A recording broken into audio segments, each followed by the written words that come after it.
اس سے یوں لگتا ہے کہ چائنا انفراسٹرکچر بنانے میں مصروف رہا اور ہم القاعدہ کے پیچھے بھاگتے رہے۔ وہ یہ کہتا ہے کہ چائنا بہترین بلڈنگز، اسٹیڈیم، سب ویز، ایئرپورٹ، سڑکیں، پارکس اور بہت ساری سیرگاہیں بناتا رہا، اور ہم صرف میٹل ڈیٹیکٹر، گنز، ٹینک، یا آپ یہ کہہ لیجئے کہ ملٹری ہارڈ ویئر، جس میں کہ آج کل کے یہ روبوٹکس بھی آ جاتے ہیں، یا یہ کہ ان مینڈ ریکانیسنس وہیکلز ہے وہ آ جاتی ہیں، تو وہ کہتا ہے جی ہم تو اس پہ مصروف رہے۔ ایک ماڈرن ملک کی حیثیت سے وہ کہتا ہے کہ جو چائنا نے اپنے طور پہ ایک کانسیپٹ کو تسلیم کیا، سوچ لیا کہ اگر چائنا نے ایک ماڈرن ملک بننا ہے تو اس کے اندر کیا ہونا چاہیے۔ چائنا نے یہ بھی سوچا سمجھا کہ نیشنل سوورینٹی جو ہے وہ صرف آپ کی سرحدوں کا دفاع نہیں ہے، بلکہ سوورینٹی یہ بھی ہے کہ آپ کے ملک کے کیریکٹرسٹکس جو ہیں، جو کچھ ملک کی شکل، اس کی حیت جو بن جائے، وہ آپ کی سوورینٹی کو سپورٹ کرے اور وہ باقی دنیا سے الگ نظر آئے، وہ ایک یونیک سویلائزیشن کے طور پہ ایک تہذیب نظر آئے۔ وہ کہتا ہے کہ بہت ساری کمپنیاں جو یہاں پہ انویسٹ کرتی ہیں، چائنا میں کام کر رہی ہیں، وہ چائنا میں بہترین کام کرتی ہیں، اور ان کا موٹو یہ ہے کہ وہ دنیا کی نمبر 1 کمپنیز ان کو ہونا چاہیے، یعنی ایک سٹینڈرڈ، ایک معیار قائم کیا ہوا ہے جس کے تحت وہ کام کر رہے ہیں۔ چنانچہ وہ یہ کہتا ہے کہ یہ ٹرینڈ جو ہے بہترین کام کا یا نمبر 1 کمپنی بننے کا، یہ چائنا میں بڑھتا جا رہا ہے، پھیلتا جا رہا ہے۔ چائنا نے بہت زیادہ محنت کی ہے ایویشن کی فیلڈ میں، جس میں لڑاکا جہاز بھی ہیں، دوسرے مسافر جہاز بھی۔ چائنا نے ٹورزم کو بہت زبردست ڈیولپ کیا ہے، ایسی سیرگاہیں چائنا میں، اور ایسے زبردست خوبصورت مناظر جو آپ کو دنیا میں کہیں اور دیکھنے کو نہیں ملتے۔ فلم اور ٹیلی ویژن اور سپورٹس، ان میں، تعلیم میں بے پناہ ترقی کی ہے، اور تعلیم کے میدان میں وہ یہ کہتا ہے کہ ایک وقت تھا جب کہ یہ چائنیز سارے امریکہ جا کے پڑھتے تھے، اب بے شمار دنیا جو وہ چائنیز یونیورسٹی میں پڑھنے کے لیے چائنا آ رہی ہے۔ چنانچہ تعلیم کا نظام ان کا وقت کے ساتھ کچھ عرصے میں شاید دنیا کا نمبر 1 تعلیم کا نظام ہو۔ انرجی ماڈرنائزیشن، خاص طور پہ گرین انرجی، اور پھر سپیڈ ریلویز، آپ نے دیکھا کہ ہائی سپیڈ ٹرینز جتنی چائنا میں موجود ہیں وہ شاید کہیں اور نہیں۔ سو سائنس کے میدان میں باقی چیزیں ہم نے بھی دیکھی ہیں کہ اسپیس سائنس وہاں پہ بہت آگے بڑھ گئی۔ آپ نے دیکھا کہ چاند کا وہ حصہ جس پہ اندھیرا رہتا ہے، جو چاند کی بیک سائڈ ہے، انہوں نے وہاں پہ اپنا سیارہ اتارا ہے، اور آگے جلدی یہ کہہ رہے ہیں کہ مارس پہ بھی، یعنی مریخ پہ بھی ان کا روبوٹ جائے گا وہاں پہ بھی۔ اس کے علاوہ آپ دیکھیے کہ سائنس کی ماڈرنائزیشن کا آپ دیکھیے کہ اب نیوکلیر ریئیکٹرز، پاکستان میں نیوکلیر ریئیکٹر چائنا نے لگائے ہیں، اور بعض مغربی ممالک میں بھی وہ لگا رہے ہیں۔ کیوں؟ کہ اس میں بچت ہے، جو ریئیکٹرز انٹرنیشنل سٹینڈرڈ کے چائنا بنا کے دے رہا ہے، اس کی قیمتیں کم ہیں۔ سو نیچرلی اگر دوسرے ملکوں کو بچت نظر آئے گی تو وہ ان سے لگوائیں گے۔ اسی طرح آپ دیکھیے 5G سب سے پہلے ہواوے لے کے آیا، چائنا پوری دنیا کو وہ 5G سپلائی کر رہے ہیں، اور چائنیز کلیم کر رہے ہیں کہ ابھی وہ بڑی جلدی 6G کو بھی انٹروڈیوس کرائیں گے، جبکہ خود امریکہ ابھی 5G کو پوری طرح استعمال نہیں کر سکا، یا اس کو پوری طرح ماسٹر نہیں کر سکا۔ جو معاشرتی زندگی ہے اس کے بارے میں فرائڈمین کی جو آبزرویشنز ہے وہ یہ کہتا ہے کہ اسٹریٹ ریسٹورنٹس جہاں بھی آپ چلے جائیں، چائنا میں بے پناہ ریسٹورنٹس ہیں، لیکن ہر ریسٹورنٹ میں آپ کو 30 سے 40 ڈشز کھانے کی ملیں گی، جبکہ اگر آپ امریکہ میں دیکھیں تو جو ریسٹورنٹس ہیں وہاں پہ آپ کو پوٹیٹو چپس ملیں گے، ہیم برگر مل جائے گا، یا فش برگر مل جائے گا، لے دے کے برگر، آلو کے چپس، اور اس سے آگے آپ کو کچھ نظر نہیں آتا۔ بہت کوئی اچھا ریسٹورنٹ کہیں ہوا تو 2 سے 3 ڈشز، اس سے زیادہ نہیں۔ ایون یورپین ریسٹورنٹس میں وہ یہ کہتا ہے کہ کھانے کی کوالٹی نسبتاً بہتر ہوگی، ریچر آپ کو کھانا مل جاتا ہے، لیکن اس کے باوجود وہاں بھی آپ کو بہت زیادہ بھی اگر ورائٹی ہو تو 6-7 ڈشیں، اس سے زیادہ ڈشز نہیں ملتی کھانے کو۔ اس کے مقابلے میں چائنا میں آپ کو 30 سے 40 ڈشز بھی آفر کی جا سکتی ہیں۔ چائنا کی ایک لانگ ہسٹری ہے، بہت پرانی ایک اینشنٹ سوسائٹی ہے۔ یہاں پہ جو معیار ہے ان کا کہ جو بھی لیڈر آئے اوپر جو حکومت سنبھالے، اس کو ملک کی اکانومی ڈیولپ کرنی چاہیے، عوام کا معیار زندگی بہتر کرنا چاہیے، اس کے اندر صلاحیت ہونی چاہیے کہ جو قدرتی آفات اور تباہیاں آتی ہیں ان کو وہ بہترین طریقے سے نپٹا سکے۔ اور اگر وہ یہ نہیں کرے گا، اس میں اگر کمی بیشی ہو کہ عوام کے معیار زندگی نہ بہتر کر سکے، تو وہ پھر عوام کی سپورٹ کھو بیٹھتا ہے۔ نتیجہ یہ کہ اس کا مینڈیٹ ختم ہو جاتا ہے، اور یہ مینڈیٹ جو ہے وہ یہ سمجھا جاتا ہے کہ یہ مینڈیٹ اس کو ہیون سے ملا ہوا ہے، یعنی ایک طرح کا ایک خدائی مینڈیٹ ہے اس کے پاس جس کو واپس لے لیا جائے گا۔ عوام کی رائے جیسے بھی اوپر آتی ہے، ان کا اپنا سسٹم ہے، لیکن عوامی رائے موجود ہے جس کے تحت اس آدمی کو ہٹا دیا جاتا ہے۔ یہ وہ کہتا ہے کہ مغربی دنیا کی اپنی جمہوریت، لیکن کیا ہم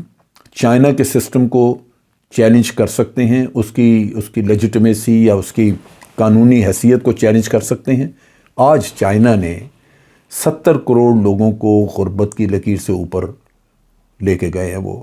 70 کروڑ لوگوں کو غربت سے کھینچ کے ان کا معیار زندگی بہتر کر کے رکھ دیا ہے۔ کوئی ہے دنیا میں ایسا ملک جس نے یہ کام کیا ہو؟ اتنی بڑی آبادی۔ دیکھنے میں یہ ہے کہ جس طرح کی بھی ان کی جمہوریت ہے یا جو طرز حکومت ہے، اگر وہ عوام کے لیے بہترین ہے، عوام کو سرو کر رہا ہے، عوام کا معیار زندگی بہتر کر رہا ہے، تو اس جمہوریت کا اچار ڈالنا ہے جو مغربی دنیا لے کے پھر رہی ہے، جہاں غربت دور نہیں ہو رہی۔ آج مغربی دنیا، خاص طور پہ امریکہ وغیرہ، وہاں اکانومی کا حال اچھا نہیں، غربت جیسے ہے آپ دیکھ رہے ہیں بڑھ رہی ہے، کم نہیں ہو رہی، اور دنیا کے اور بے شمار ملکوں میں۔ فرائڈمین اس کی مثال بھی دیتا ہے کہ دیکھیں بش نے 8 سال حکومت کی اور ملک کو جنگوں میں جھونکا، عراق کو تباہ کیا جا کے، اس کے علاوہ افغانستان میں گھس گئے، ادھر ادھر جا کے، اور بالآخر اکانومی کی تباہی کا سونامی لے کے آیا وہ۔ آج وہاں پہ اکانومی انحطاط پذیر ہے، وہ واپس بلندی کی طرف نہیں جا رہی۔ یہ کہتا ہے کہ جو ہسٹوریکل لیجیٹمیسی ہے چائنیز سسٹم کی، وہ اس کے پولیٹیکل ٹریڈیشنز اس کی پولیٹیکل ٹریڈیشن اس کو سپورٹ کرتی ہیں، اور وہ بنیاد ایک ہی ہے کہ سلیکٹ دی بیسٹ لیڈر، اس کو بیسٹ لیڈر کے جو ہو اسی کو سلیکٹ کرے، اور اس کو پھر لوگوں کے جو ہارٹس اینڈ مائنڈس ہیں ان کو اس نے ون کرنا ہے، ان کے لیے کام کرنا ہے، اور اگر وہ یہ نہیں کرے گا تو وہ پھر ہٹا دیا جائے گا۔ وہ کہتے ہیں دیکھنے کو تو یہ چائنیز سسٹم سینٹرلائز لگتا ہے، لیکن اس میں اگر دیکھے جائیں تو اس میں اتنا سینٹرلائز بھی نہیں ہے۔ جو لوکل کیریکٹرسٹکس ہیں سسٹم کے وہ موجود ہیں، اور یہ لوکلی چھوٹے لیول پہ آپس میں ایک دوسرے کو کمپیٹ بھی کرتا ہے یہ سسٹم۔ نتیجہ یہ کہ لوور لیول پہ پرفارمنس جو ہے وہ بہت بہتر ہے، اور یہ انڈیا اور امریکہ وغیرہ کے سسٹم سے کہیں بہتر ہے۔ چائنیز جو ہیں وہ سمجھتے ہیں کہ یہ ڈیموکریسی کا راگ ہمیں سنایا جاتا ہے جو مغربی دنیا گاتی رہتی ہے، لیکن ان کے نقطہ نگاہ کے مطابق مغربی دنیا کی جو ڈیموکریسی ہے وہ کیوس ہے، ٹرموائل ہے، اور اس میں لوگوں کی، عام آدمی کی محنت کی کمائی، ہارڈ ارنڈ جو پیسہ ہے وہ امیر کی جیب میں جاتا ہے، غریب کو اس کا اتنا فائدہ نہیں ہوتا۔ اس کے ساتھ وہ یہ کہتا ہے کہ جو چائنا میں جو کچھ آج نظر آتا ہے وہ گو کہ پہلے چائنا میں نہیں تھا، لیکن آج اس کو جو کچھ دیکھنے ہیں اس سے لگتا یہ ہے کہ مغربی دنیا کہیں پیچھے ہے اور چائنا کہیں آگے ہے۔ آج کے لیے اتنا ہی۔ افواج پاکستان زندہ باد، پاکستان پائندہ باد۔